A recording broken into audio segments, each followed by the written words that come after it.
ನಾಗರಹೊಳೆ ರಾಷ್ಟ್ರೀಯ ಉದ್ಯಾನವನ ವ್ಯಾಪ್ತಿಯ ತಿತಿಮತಿ ಸಮೀಪದಲ್ಲಿರುವ ಮತ್ತಿಗೋಡು ಸಾಕಣೆ ಶಿಬಿರದಲ್ಲಿ ಆನೆಗಳನ್ನು ಹತ್ತಿರದಿಂದ ವೀಕ್ಷಣೆ ಮಾಡಲು ಅರಣ್ಯ ಇಲಾಖೆ ಅವಕಾಶ ಮಾಡಿಕೊಟ್ಟಿದೆ.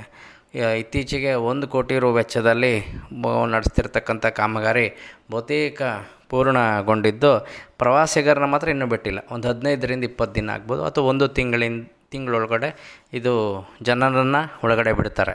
ಅದೇ ದುಬಾರೆ ಮತ್ತು ತಮಿಳುನಾಡಿನ ಮದುಮಲೈನಲ್ಲಿ ಆನೆಗಳನ್ನ ಸ್ವಲ್ಪ ಸಮೀಪದಿಂದ ನೋಡೋ ಥರ ಇದೆಯಲ್ಲ, ಆ ಥರ ಇಲ್ಲೂ ವ್ಯವಸ್ಥೆ ಮಾಡಿಕೊಡ್ತಾರೆ.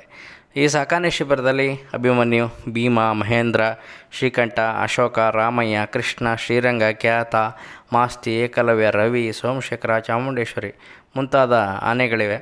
ದಸರಾದಲ್ಲಿ ಅಂಬಾರಿ ಹೊರತಕ್ಕಂಥ ಅಭಿಮನ್ಯು ಈ ಶಿಬಿರದ ಪ್ರಮುಖ ಆಕರ್ಷಣೆಯಾಗಿದೆ. ಅಂದರೆ ಮೊದಲು ಜನ ಅಲ್ಲಿ ಈಚೆ ಅಂದರೆ ರಸ್ತೆನಲ್ಲಿ ಓಡಾಡ್ಬೇಕಾರೆ ಅಲ್ಲಿ ಮೇಯ್ತಾರ ಆನೆಗಳನ್ನ ವೆಹಿಕಲಲ್ಲಿ ನಿಲ್ಲಿಸ್ಬಿಟ್ಟು ನೋಡ್ತಾಯಿದ್ರು. ಈಗ ಆ ಥರ ಏನಿಲ್ಲ.